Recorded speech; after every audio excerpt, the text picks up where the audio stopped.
अस्सलामुअलैकुम दोस्तों, क्रिकेट की ताज़ा तरीन अपडेट हासिल करने के लिए मेरे चैनल को सब्सक्राइब कर लें। अबू धाबी T10 लीग आज खत्म हो गई, जिसका final New York striker versus Deccan gladiator का फाइनल हुआ, जिसमें बहुत ही सनसनीखेज मुकाबला देखने को मिला, जिसमें आज आसिफ अली ने मुखालिफ टीम के छक्के छुड़ा दिए। तफसीलात के मुताबिक जब ग्लैडिएटर बैटिंग पर आई तो उसके पहले बैट्समैन 7 बॉलों पर 13 रन बनाकर आउट हो गए। दूसरे बैट्समैन 11 पर 15 बनाकर आउट हो गए। तीसरे 6 पर 5 बनाकर आउट हो गए। उसके बाद 18 बॉलों पे 30 रन। आंद्रे रसल ने जबरदस्त बैटिंग की। इमाद वसीम 3 रन पर आउट हुए। एलन 1 रन बना सके। डेविड वीजा 11 बॉलों पर 20 रन बना सके, 2 छक्के और 1 चौका लगाया। उसके बाद टोटल उनका 91 स्कोर रहा 5 विकेटों के नुकसान पर।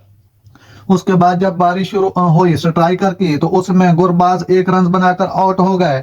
उसके बाद मोहम्मद वसीम 6 रन बनाकर आउट हो गए। उसके बाद डिक विला 12 पर 14 बनाकर आउट हो गए। उसके बाद आसिफ अली की बारी आई। बहुत ही जबरदस्त और धुआंधार बैटिंग की आसिफ अली ने आज। उन्होंने 25 गेंदों पर 48 स्कोर, नॉट आउट, 2 चौके, 4 छक्के लगाए। आसिफ अली आज के मैच में मैन ऑफ द मैच भी रहे। बेस्ट कैच अवार्ड कप भी उन्होंने जीता। उन्होंने मैन ऑफ का मैच भी जीता। उनकी जबरदस्त बैटिंग, उन्होंने छक्कों का अवार्ड भी जीता आज के मैच में। नाजरीन, ऐसी बार वक्त खबरें सुनने के लिए मेरे चैनल को सब्सक्राइब कर लें। अल्लाह हाफिज।